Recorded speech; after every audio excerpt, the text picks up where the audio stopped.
Bonjour à tout le monde. Enfin, bonsoir. Peut-être bonne nuit aussi. À 4 heures du matin. Bonne fin de nuit. Séance lecture. C'est une promesse que j'avais faite, même s'il n'attend pas c'est pas la fin du monde si on ne tient pas ce genre de promesse. Ça dépend de la vie qu'on a et la santé aussi. Donc, et les lunettes surtout. Donc, je l'ai fait cette promesse de lire cette chose, ce texte. Un texte de Pierre Platon, capitaine de police honoraire. Donc merci Anthony de m'avoir appris ce que c'était honoraire. Donc c'est un monsieur qui est à la retraite et qui a l'air d'avoir fait une carrière de gardien de la paix plutôt que de force de l'ordre.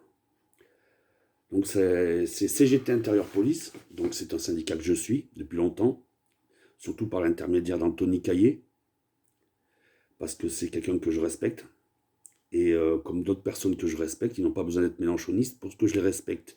Ils ont simplement besoin d'être bons dans ce qu'ils font. Vous comprenez? D'être bons, qu'ils aient la chose publique en eux, c'est-à-dire que leur fonction dans la vie de tous les jours, eh ben, ils en ont conscience, c'est pour tout le monde. Donc, ils ont l'esprit gardien de la paix et pas l'esprit force de l'ordre. Et ça, c'est très très important. Donc évidemment, c'est du 27 novembre, ça date un petit peu quand on est au jour le jour. Mais j'avais besoin de temps pour pouvoir faire cette lecture. C'est pas très long et on a des choses à se dire après. Les mots, 3 points. Les mots ont un sens et veulent bien dire ce qu'ils veulent dire, monsieur Darmanin. Par 2 fois ces jours-ci, lors de l'évacuation hyper musclée de la place de la République, puis à propos des violences inacceptables contre ce producteur de musique, vous vous êtes exprimé en disant « Ces images sont choquantes, elles ne sont pas acceptables ». Eh bien non, ce ne sont pas les images qui sont inacceptables, ce sont les faits. On n'est ni au cinéma ni au théâtre. Ces images ne sont pas de la fiction jouée par des comédiens sous la direction d'un metteur en scène, ni même des photos prises dans le studio Harcourt. C'est bien la réalité qui est là, sous nos yeux, et diffusée. 3 points. Heureusement diffusée, tant que votre loi sécurité globale et son article 24 n'est pas encore entré en vigueur. Et qu'on arrête de nous remettre sur la table la théorie des brebis galeuses. S'il vous plaît, 3 points. Et point d'exclamation 2 fois. Je remarque d'ailleurs que vos policiers violents, sous les ordres de votre préfet de police qu'il est tout autant, n'attendent même pas que cette loi soit promulguée. Ils se croient déjà à l'abri, pouvant tranquillement tabasser à leur guise, les derniers faits en date étant d'une disproportion considérable.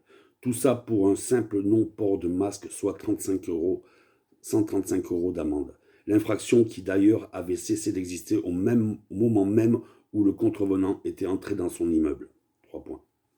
Une dernière remarque pour défendre l'atmosphère. Si ce stupide article 24 punit l'intention de porter préjudice à un policier, en parenthèse, malgré que la notion d'intention de nuire ne soit pas pénalement poursuivable, fermez la parenthèse, les policiers violents, eux, y vont gaiement de leur intention de casser du contrevenant ou du manifestant, surtout s'il est un peu métèque.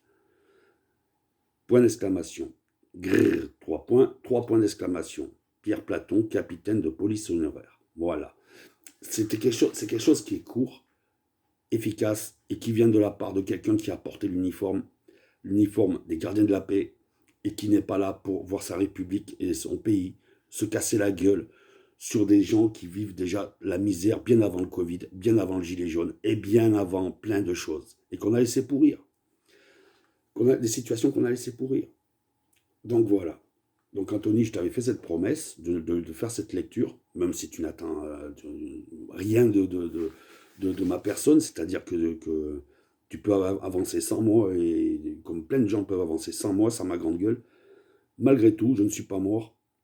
Je n'ai jamais été, comment dire, dans l'abandon du combat. Je suis simplement ma vie à moi. Donc quand je dis que je tiens à, comment dire, que je tiens à ces luttes, à ces unions et compagnie, c'est parce que justement, même si on n'a plus de famille, même si on vit sur un canapé, même si on a notre garage, parce que les outils c'est très important, donc ils sont dans le salon, du camarade qui ouvre ses portes, heureusement, parce que deux confinements à affronter les forces de l'ordre, laisse tomber. En étant SDF, t'imagines. Et mon caractère, t'imagines encore. Bref, vous faites du bon boulot, la CGT Intérieur. J'aime beaucoup tes passages télévisés, enfin télévisés, dans les médias et compagnie, parce qu'on sent que tu es comme quelqu'un qui tient à faire son travail très très proprement. On sent ton trac. Quand tu as le trac comme un véritable artiste quand il est sur scène face à son public. Donc ce trac dénonce ta sincérité, et je l'apprécie beaucoup. Ça change un peu des clowns qui sont simplement des comédiens, qui sont mis en place par des gens qui ont toujours été là pour dézinguer ce qui tient debout et ne rien réparer de ce qui va mal. Donc je te remercie Anthony, parce que je te le dis encore, comme mon camarade Samy à Marseille, avec qui on va se manger le nez pour Benzema ou la situation de l'Olympique de Marseille ou autre, humainement, on est des frères, et vous n'avez pas besoin d'être mélanchoniste, vous aussi, comme moi, pour être mes frères. C'est-à-dire que vous, je vous confierai ma famille, enfin ce qui m'en reste, en cas de crise, en cas de guerre, s'il fallait vraiment les cacher, s'il y avait des petits nazis comme ça qui leur courent après pour leur couper hein. Donc, si demain vous me disiez on se casse dans le maquis, je vous suivrai n'importe où, parce que j'ai confiance en vous. Et je vous le répète encore, je resterai un mélanchoniste, mais je saurai toujours regarder qui est fidèle à ses valeurs, qui est bon dans son domaine, et je vous lâcherai jamais. Donc, je ne connais pas ce monsieur Pierre Platon. Hein, je regarde encore, oui, c'est Platon, c'est rigolo. C'est un nom qui fait penser à des films, à des choses comme ça. Enfin, bref, voilà. Pour ceux qui ont fait des études plus poussées que les autres, ben, ils peuvent en dire mieux que moi. Moi, déjà, rien que quand on parle de Harcourt, je ne sais même pas comment on le dit. Et je m'en fous. Comme je ne savais pas ce que voulait dire honoraire, j'ai le droit d'avoir des lacunes. Hein, j'ai vu que tout le reste, je l'ai appris tout seul. À la force de ma vie. À la force de mon parcours. Exactement comme tous ces jeunes qu'on ne laisse pas grandir. Tous ces jeunes qu'on va... Enfin voilà quoi, il n'y a pas bien sûr que la police actuelle est le visage de la fausse République qui est en place depuis déjà certains ministres de l'Intérieur, hein, ceux qui ont défoncé le travail de nos aînés, c'est-à-dire le Conseil national de la résistance, tout ça, et qui ont toujours volé au peuple ses luttes. Toujours. Mais je vous le rappelle encore une fois, le bleu, blanc, rouge est à nous, la République est à nous, liberté, égalité, fraternité, c'est à nous, le sang impur qui abreuve nos sillons, c'est le nôtre, c'est un sang battu, c'est un sang violé, c'est un sang trahi, mais c'est le nôtre. Et on n'hésitera pas à le faire couler pour sauver ce que nos anciens ont fait de bien, pour que nos enfants en aient un héritage. Nous ne sommes pas là pour faire des frontières, et là je m'adresse directement aux suceurs de nerfs de l'UPR, on ira combattre les européistes, mais on ne laissera pas tomber le travail de nos anciens qui voulaient une Europe unie, des peuples unis sans frontières et allant vers l'humain et vers une chose publique accessible à tout le monde. Voilà. Moi, je ne suis pas là pour me battre pour le pouvoir d'achat des uns, tout ça et tout. Je m'en tape le cul, mais un truc de ouf. Hein. Je ne suis pas là pour dire aux gens qui découvrent la misère et qu'ils découvrent qu'ils ne sont pas intouchables et leur dire « Vous avez vu, je vous avais prévenu ». Non. Aujourd'hui, ils souffrent. Autant les faire s'unir avec nous, d'accord, et leur rappeler que leur entre-soi a toujours fait du mal. Voilà. Juger parce que on est entre soi, on est donc tous d'accord, et donc on ouvre nos gueules un peu plus tous les jours, en étant un peu plus désagréable, un peu plus violent verbalement, en étant un peu plus moqueur et compagnie, hein, et à un moment, on le paye aussi. Et là, même un groupe peut être tout seul. Donc aujourd'hui, les gens découvrent ce que c'est que d'être tout seul. Et c'est bien. C'est bien. C'est malheureux, mais c'est bien. C'est bien parce qu'il a fallu arriver à ça. Quand Mélenchon, il dit par exemple que c'est trop tard. On a perdu la lutte du changement climatique, mais pas que. Il n'y a pas que. C'est-à-dire que même humainement, il y a des luttes qu'on a perdues. Et qu'il va falloir refaire le travail et repasser par la souffrance de nos aînés, de nos aïeux, qui n'avaient même pas la chance de tous lire et écrire, qui n'avaient même pas la chance d'avoir Internet ou Netflix pour subir, qui n'avaient même pas la chance d'avoir le tabac pas cher au Luxembourg malgré le confinement, qui n'avaient pas la chance de tellement de choses. Mais ils avaient la chance de mourir ensemble, c'est-à-dire que quand le village était attaqué, ils pouvaient se réfugier dans la même église pour se faire fusiller. Donc voilà. Donc j'espère que ce petit texte, vous allez l'entendre. et puis faire passer mon respect à ce monsieur Platon. Voilà. Donc, capitaine de police honoraire. Merci, Anthony, hein, à la CGT intérieure. Je sais que vous êtes arrivé sur Metz dernièrement. Vous vous installez petit à petit. Et du moment que vous pouvez pousser Alliance dehors et tous ces nazis de la police, parce que je le dis, et je le dis aussi à M. Bigard, hein, je n'irai pas dire que c'est le chef des beaufs, mais à un moment, M. Bigard, il faut peut-être un peu vous intéresser à ce public qui vous a tellement nourri, et un peu plus que votre propre environnement, c'est-à-dire des bistroquets. OK? Donc, M. Rodriguez a traité un syndicat de nazi. Il n'a pas à s'excuser, même si on lui conseille de le faire, à chaque fois, c'est la même chose. Donc, quand vous voulez, les personnes comme ça, qui sont de mauvais conseillers, euh, euh, seraient tout seuls sans Mélenchon, je vous le dis sincèrement, ils n'auraient jamais percé. Sans le charisme de Mélenchon, ils n'auraient jamais percé. Donc, ceux qui viennent s'approprier les dernières têtes qui sortent de l'anonymat et qui arrivent à unir parce qu'ils sont, comment dire, ils sont sincères et puis leurs blessures sont sincères. Personne ne sacrifie un œil juste pour être connu. Donc je parle de Rodriguez, et quand Rodriguez dénonce ça, il n'a pas à s'en excuser, comme le boxeur n'a pas à s'excuser de ce qu'il a fait. Et ne me dites pas que vous êtes pacifiste parce que vous allez regretter un geste. Non, ça s'appelle de la lâcheté, ça s'appelle de la soumission. Si je mets un coup de boule à un fils de pute, je reste un pacifiste. Je reste un pacifiste. Mon coup de boule le fait réfléchir. Il ne servira à rien si je m'en excuse.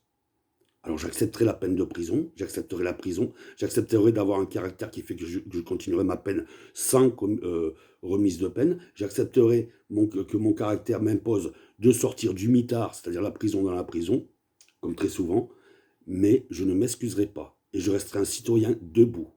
Même si le fait d'être passé par la prison dérange des pacifistes en carton qui sont des lâches. Voilà, je suis un véritable pacifiste. Voilà. J'ai dit non, non au monde qu'on veut nous imposer, et je continue de dire non. Voilà. Et c'est pas le fait d'être, comment dire, physiquement touché par les problèmes de santé qui vont m'imposer la peur de la mort et donc de la fin de la lutte. Non, même mort, je continuerai de dire non. Voilà. Et je continuerai de dire oui à ceux qui font le meilleur d'eux-mêmes. À mes amis comme Samy, comme Anthony.